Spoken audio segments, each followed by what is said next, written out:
Daily Words of God. Job defeats Satan and becomes a true man in the eyes of God. When Job first underwent his trials, he was stripped of all his property and all of his children. But he did not fall down or say anything that was a sin against God as a result. He had overcome the temptations of Satan, and he had overcome his material assets and offspring, and the trial of losing all his worldly possessions, which is to say, he was able to obey God's taking away from him and offer thanks and praise to God because of it. Such was Job's conduct during Satan's first temptation, and such was also Job's testimony during the first trial of God.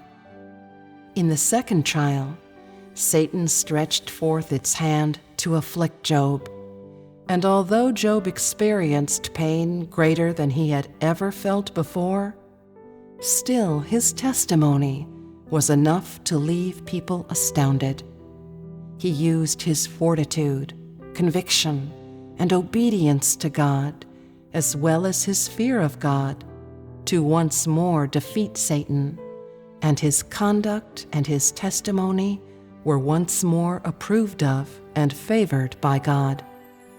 During this temptation, Job used his actual conduct to proclaim to Satan that the pain of the flesh could not alter his faith and obedience to God, or take away his devotion to God and fear of God. He would not renounce God or give up his own perfection and uprightness because he faced death. Job's determination made a coward of Satan. His faith left Satan timorous and trembling. The force of his life and death battle with Satan bred in Satan a deep hatred and resentment.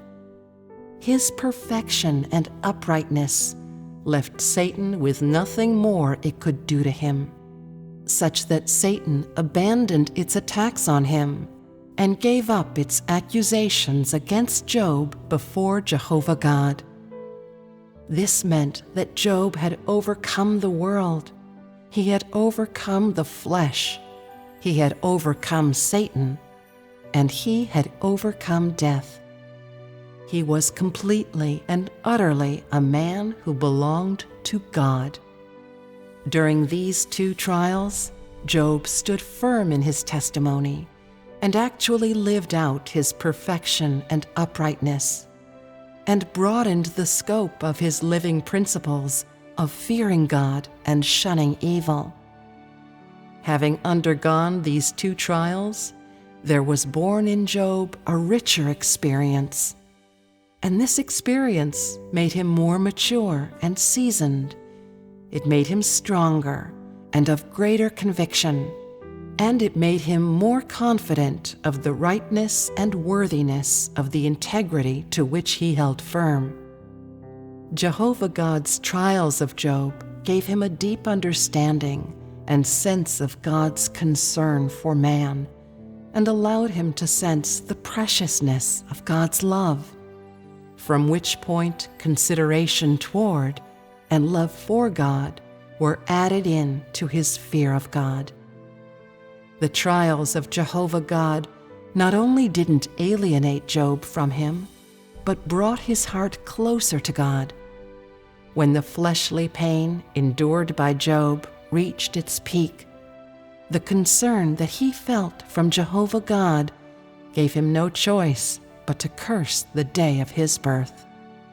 Such conduct was not long planned, but a natural revelation of the consideration for and love of God from within his heart. It was a natural revelation that came from his consideration for and love of God, which is to say, because he loathed himself, and he was unwilling to and could not stand to torment God.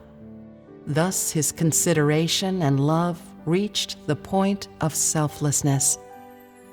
At this time, Job elevated his long-standing adoration and yearning for God and devotion to God to the level of consideration and loving. At the same time, he also elevated his faith and obedience to God and fear of God to the level of consideration and loving.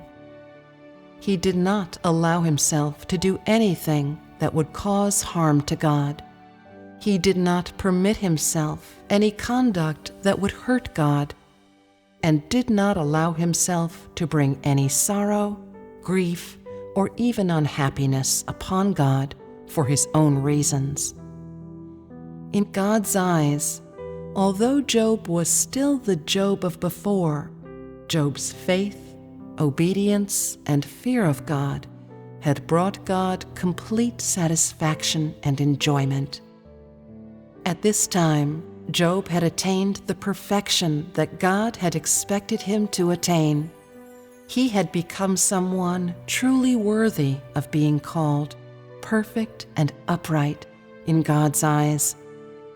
His righteous deeds allowed him to overcome Satan and to stand fast in his testimony to God.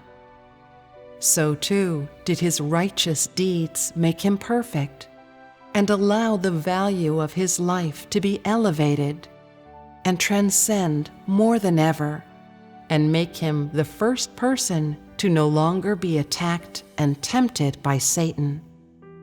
Because Job was righteous, he was accused and tempted by Satan. Because Job was righteous, he was handed over to Satan. And because Job was righteous, he overcame and defeated Satan and stood firm in his testimony. Henceforth, Job became the first man who would never again be handed over to Satan.